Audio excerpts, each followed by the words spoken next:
एगो ननद अपना भौजाई से कहतिया, ए भौजाई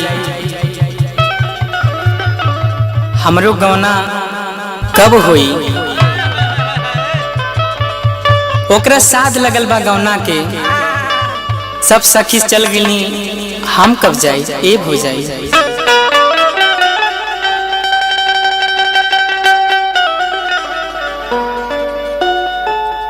कहतिया नंदो, तब भौजी कही दा भैया कही दे मोर गवाना,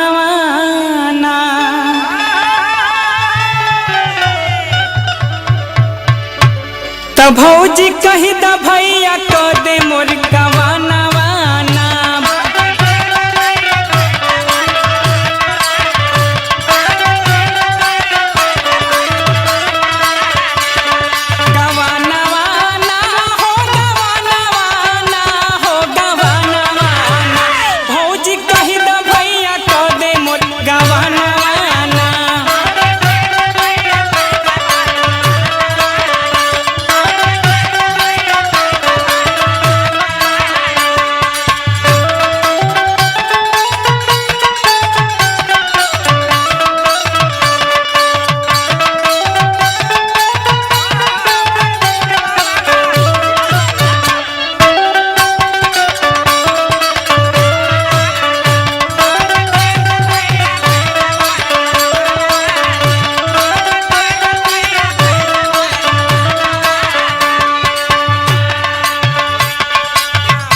गईनी साथी सब ससुरवा छछने हमरो जियरवा,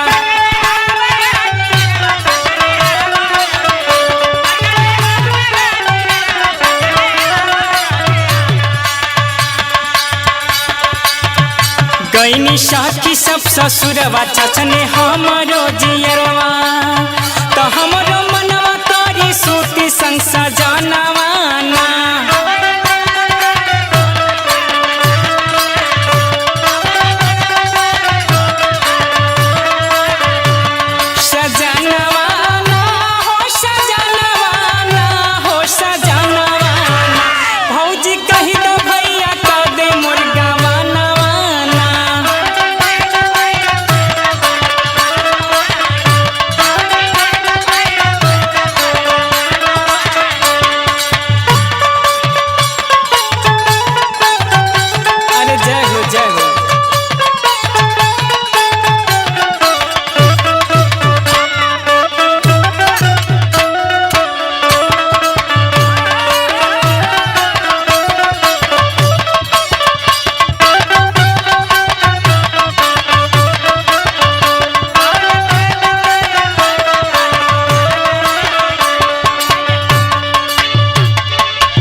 मत दीहे हो खजनवा नाही कवनो गहनवा,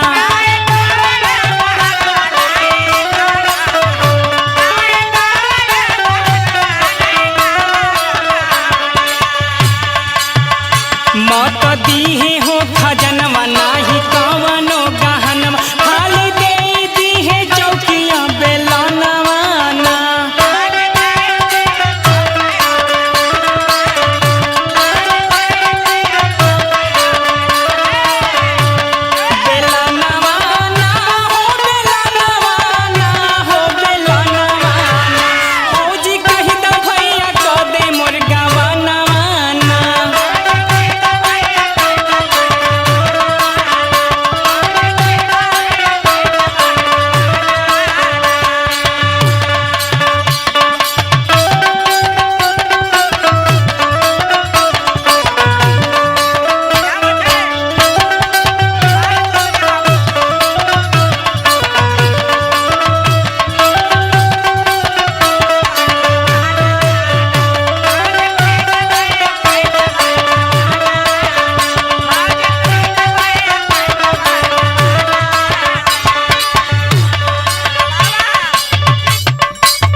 पंडित सतेंद्र बोलावा, उनसे पातारा लिखावा,